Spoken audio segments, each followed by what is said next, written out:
বাংলাদেশেও এখন শুরু হয়েছে মধ্যপ্রাচ্য এবং বাহিরের মতো সারিবদ্ধ অ্যাক্সিডেন্ট। দেখেন এখানে সামনের গাড়িটা অ্যাক্সিডেন্ট হবার পরে তার পিছনে সারিবদ্ধভাবে যে কয়টা গাড়ি ছিল সব কয়টা গাড়ি অ্যাক্সিডেন্টের শিকার হয়। এই যে পিছনে প্রথমেই দেখা যাচ্ছে বাসের পিছনে একটা কাভার ভ্যান ছিল, কাভার ভ্যানটা সামনে নিয়ন্ত্রণ রাখতে পারেনি, সামনে হঠাৎ ব্রেক হওয়ার পরে কাভার ভ্যানটা অ্যাক্সিডেন্ট করে। তার পিছনে বাসটা ছিল, বাসটাও ব্রেক ধরে রেখে পারেনি, অ্যাক্সিডেন্ট করে। তারপর ছিল একটা ট্রাক, আবার কাভার ভ্যানটা এত জোরে সজোরে ধাক্কা লাগে যে গ্লাস বাহিরে বের হয়ে আসে। তার পিছনে আরও দুই একটা গাড়ি ছিল। আসলে এই ধরনের অ্যাক্সিডেন্টগুলো হয় বেশিরভাগ ওভার স্পিডের জন্য।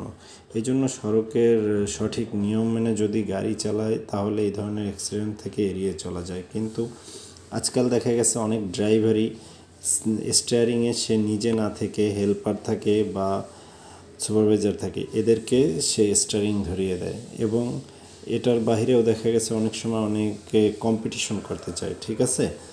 তো আমাদের এই কম্পিটিশন জিনিসটা বাদ দিতে হবে। আমাদের এই রাস্তা অনুযায়ী আমাদের গাড়ি চালানো উচিত।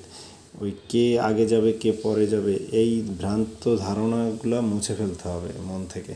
না হলে এই ধরনের বড় বড় অ্যাক্সিডেন্ট দুর্ঘটনা এগুলো আসলে আমাদের এড়িয়ে চলা সম্ভব না।